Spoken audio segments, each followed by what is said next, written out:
selanjutnya, langkah berikutnya penanganan madu ini adalah memisahkan tawon-tawon atau lebah-lebah yang ikut terbawa dari sarangnya. Ini adalah salah satu bagian dari proses tiris pemisahan madu dari sarang.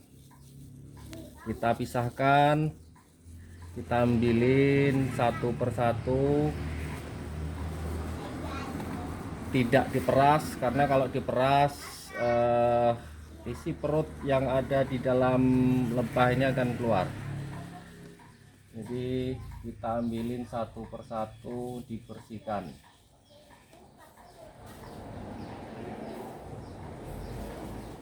Kurang lebih seperti ini.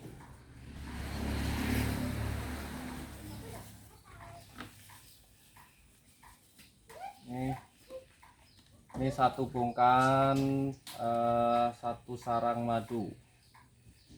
Satu sarang ini kalau ini masih penuh isi madu, ini satu sarang ini bisa berkisar segini, ini bisa sekitar 3 kilo 4 kilo ini.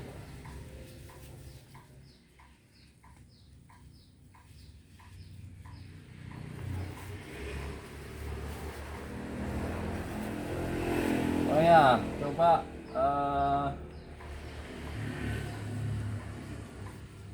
saya coba tunjukin di zoom lebih dekat. Ini bentuk lebah Apis dorsata, lebah liar. Ini dia, seperti ini wujudnya.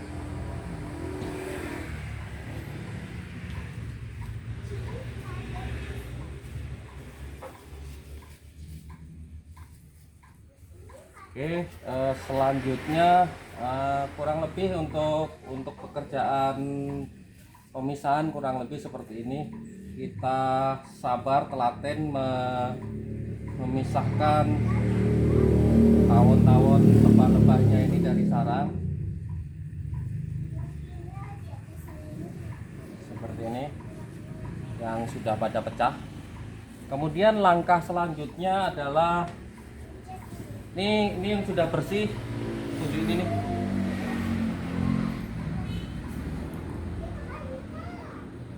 Ini masukin.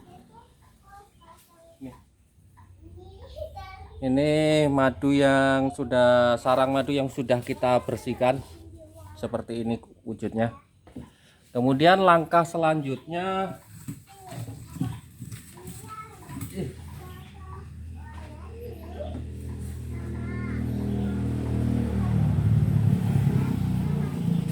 untuk memisahkan madu dari sarang-sarang yang masih berada dalam sarang madunya, kita potong, tidak kita peras seperti ini.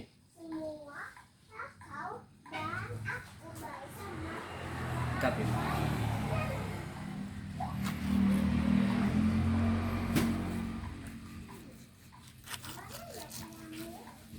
Sehingga kalau kita potong-potong jadi terbuka posisi sarang madunya, madu-madu yang masih berada di dalam sarang akan keluar dengan sendirinya perlahan-lahan.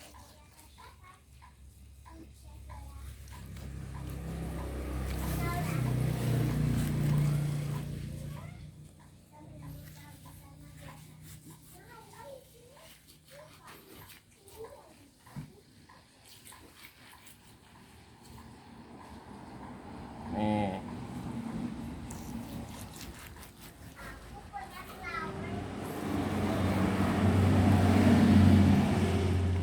Monggo yang mau nyicip, tunggu dulu. Ada satu sesi yang mungkin menarik.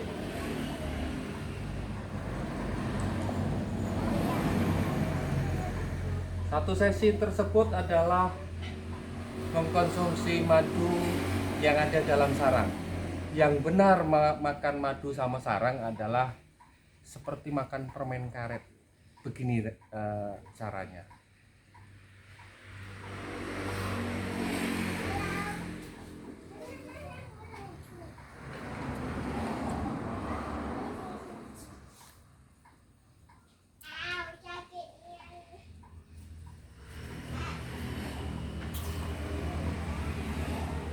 Ini dia. Ini ampas. Ampas inilah lilin madu atau beeswax. Makanya makan madu sama sarang itu tidak dianjurkan untuk ditelan, karena di dalam sarang madu terkandung lilin madu atau beeswax.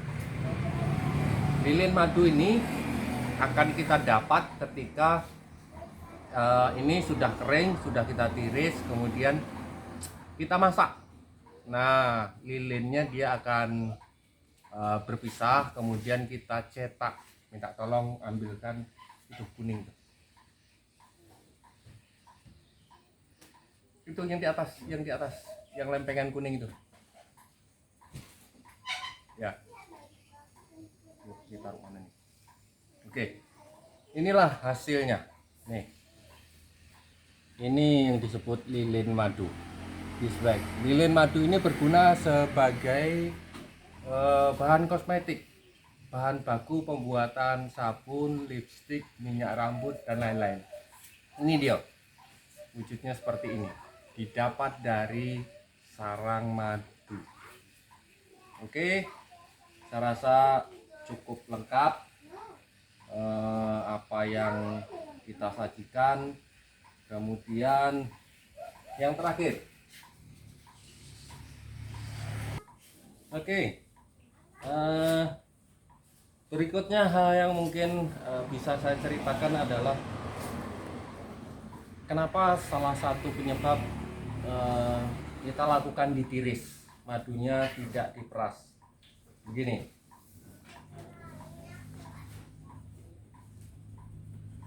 pada umumnya panen madu lebah liar kalau hasil dari hutan selalu membawa lebah-lebah yang masih ada. Itu yang pertama. Yang kedua,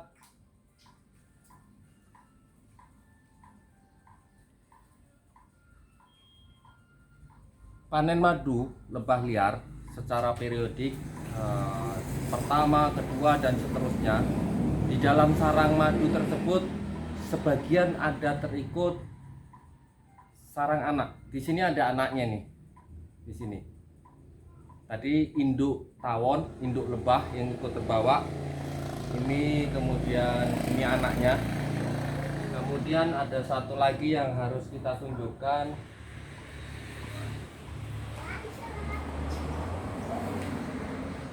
Mana dia?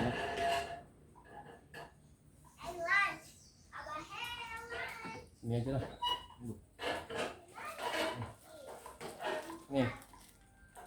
Ini kita pisahkan dari sarang-sarang kemarin sambil proses kerja. Ini adalah bipolen. Ini ada di dalam hasil panen kita. Nah, intinya kenapa kita nggak lakukan prosesnya dengan cara diperas? Karena kalau diperas, tawon ini akan kita pencet, ini akan pecah. Nah, cairan yang ada di dalam tawon ini akan masuk ke dalam madu. Itu yang pertama. Yang kedua,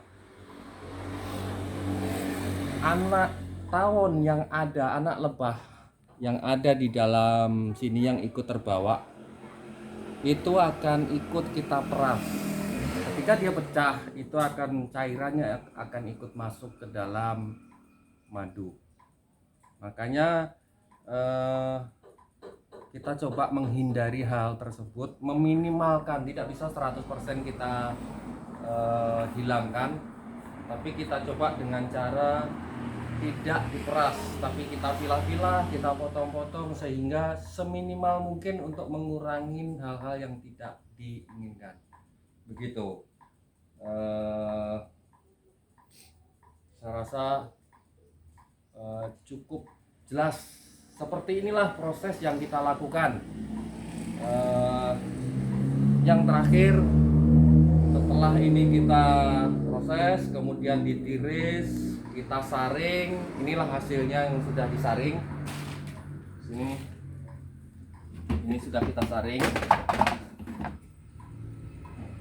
Ini kemudian di sini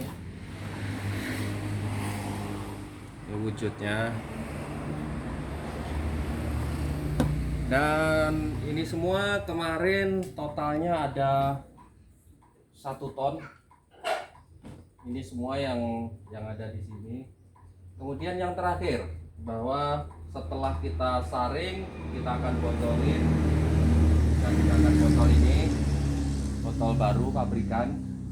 Kemudian untuk pengiriman kita coba meminimalkan resiko, karena madu ini madu murni, mengandung gas yang bisa pecah karena gasnya, contohnya ini berbuih, ini mengandung gas, makanya ini sebelum dikirim tidak kita klaim. Posisinya kita lapis 2, kita tutup pakai plastik kecil dalam, kemudian di luar kita gunakan lagi plastik, dengan tujuan apabila ada cairan madu yang keluar, dia masih berada tetap di dalam plastik. Untuk sementara itu yang coba kami atasin, karena madu ini sekali lagi madu yang murni tanpa melalui proses, hanya kita tiris, panen, tiris, saring, kemudian kemas dalam botol, sebatas itu sampai ke tangan Bapak Ibu semuanya. Oke, terima kasih. Itulah yang dapat saya sampaikan. Semoga informasi yang kita bagi mengenai pohon sialang, madu sialang dapat bermanfaat untuk Bapak Ibu semuanya. Terima kasih. Assalamualaikum warahmatullahi wabarakatuh. Salam sehat selalu, salam sehat sejahtera.